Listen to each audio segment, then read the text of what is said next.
Assalamualaikum warahmatullahi wabarakatuh. Salam sejahtera bagi kita semua.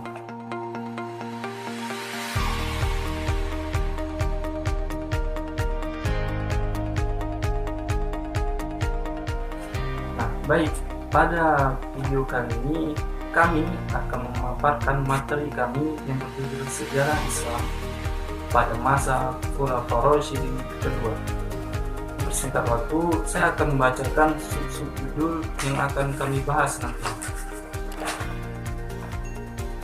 Kami akan mengangkat Khalifah Utsman bin Affan dan Khalifah Ali bin Abi Thalib. Nah, di dalam masa Utsman bin Affan, kami nanti akan membahas tentang biografi Utsman, sifat-sifat Utsman, pengangkatan Utsman menjadi khalifah, serta masa peradaban Islam pada masa Utsman. Dan yang terakhir yaitu pada masa Ali bin Abi Thalib, kami nanti akan membahas tentang biografi Ali, pembaiatan Ali, sistem pemerintahan, kebijakan Khalifah Ali, serta sampai peristiwa-peristiwa penting yang ada dalam pemerintahan Ali. Nah, baik, saya akan menjelaskan sedikit tentang biografi dari Utsman bin Affan. Utsman bin Affan sendiri nama lengkap yaitu Utsman bin Abi As bin Umayyah dari suku Quraisy. Lahir pada tahun 576 Masehi, 6 tahun setelah penyerangan Ka'bah atau pasukan bergajah, atau lebih tepatnya 6 tahun sebelum lahirnya Nabi SAW. Ibunya bernama Urwi bin Quraisy. Utsman sendiri masuk Islam pada umur 30 tahun. Pada zaman Nabi SAW, Utsman mengikuti beberapa perangan antara lain yaitu perang Uhud, Kaihan, perang Taif, Hawazin, dan perang Tabuk. Sifat-sifat Utsman sendiri yaitu Utsman sendiri seseorang yang pemalu. Ia sangat kaya namun tetap berlaku sederhana dan sebagian besar kekayaannya digunakan untuk kepentingan Islam. Baik, untuk pembahasan selanjutnya akan disampaikan oleh teman saya. Baiklah, saya akan membahas tentang pengangkatan Utsman bin Affan menjadi khalifah.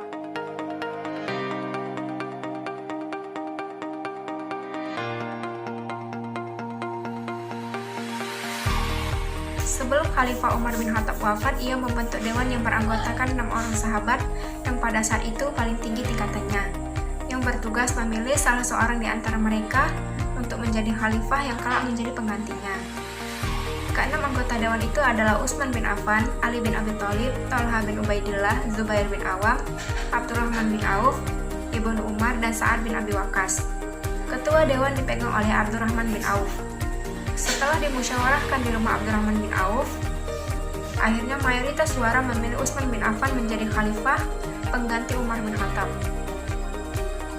Utsman bin Affan dilantik menjadi khalifah pada hari ketiga setelah wafatnya Umar bin Khattab. Kemudian peradaban Islam pada masa Utsman bin Affan. Yang pertama, kodifikasi Al-Quran.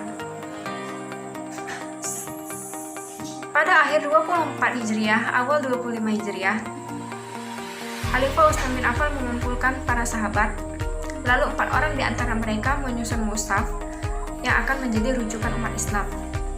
Keempat panitia kodifikasi itu adalah para penghafal Al-Quran yang telah dikenal baik, yaitu Zaid bin Sabit, Abdullah bin Zubair, Said ibnu Al-As, dan Abdurrahman ibnu Al-Haris ibnu Hisham. Panitia kodifikasi itu bekerja sangat cermat dan hati-hati. Mereka menghimpun para qiraah yang ada di tengah umat, kemudian memilih salah satunya yang dianggap paling dipercaya. Mereka langsung menuliskan dalam satu mushaf lafal atau bacaan yang telah disepakati bersama, yang tersusun rapi dan sistematis. Yang kedua, renovasi Masjid Nabawi. Selain mengkodifikasi Al-Quran, pada masa Khalifah Utsman bin Affan juga melakukan perluasan Masjid Nabawi serta memperindah bentuk dan coraknya. Yang ketiga, pembentukan Angkatan Laut. Pada masa Khalifah Utsman bin Affan juga melakukan pembentukan Angkatan Laut yang bertujuan untuk melindungi wilayah Afrika dari serangan Romawi. Hal itu atas usulan dari Muawiyah bin Abu Sufyan yang pada saat itu menjabat sebagai gubernur Suriah. Yang keempat, perluasan dakwah Islam. Pada masa Khalifah Utsman bin Affan, dakwah Islam semakin meluas.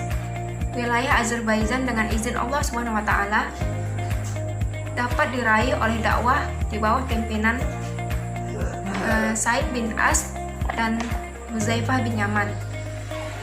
Wilayah Armenia juga dapat diraih oleh dakwah di bawah pimpinan Salman bin Rabi'ah al-Bahi.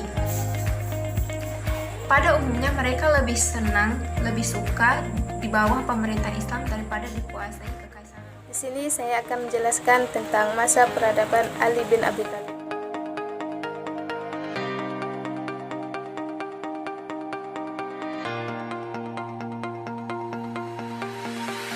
Ada beberapa poin penting yang akan saya jelaskan di sini. Yang pertama, biografi Ali bin Abi Thalib.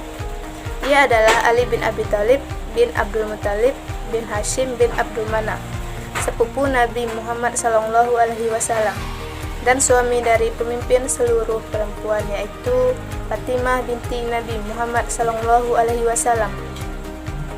Beliau masuk Islam ketika masih kecil, yaitu masih berumuran 8 tahun. Poin kedua adalah pembaitan Ali bin Abi Thalib sebagai khalifah.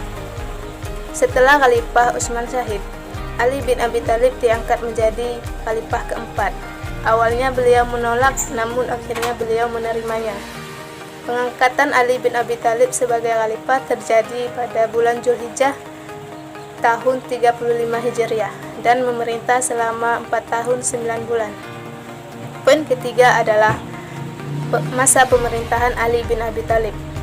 Langkah awal yang dilakukan oleh Ali bin Abi Thalib adalah mewujudkan kembali cita-cita Abu Bakar dan Umar dan menarik semua tanah dan hibah yang telah diberikan oleh Utsman kepada kerabat kerjanya menjadi milik negara, dan melakukan pemecatan semua gubernur yang tidak disenangi oleh rakyat, dan memindahkan semua pusat pemerintahan Islam ke kota Kufah. Poin keempat adalah kebijakan Ali bin Abi Thalib. Yang pertama adalah penundaan pengusutan pembunuhan Utsman. Yang kedua, menggantikan pejabat dan penataan administrasi. Yang ketiga, memberikan tunjangan kepada kaum muslimin yang diambil dari Baitul Mal. Yang keempat, mengatur tata laksana pemerintahan untuk kepentingan umat. Yang kelima, menarik semua harta dan hibah yang telah dihadiahkan oleh Utsman kepada keluarga dan kerabat dekatnya. Yang keenam adalah melaksanakan sistem pajak yang telah diterapkan oleh Umar. Poin kelima adalah peristiwa-peristiwa Khalifah Ali bin Abi Thalib.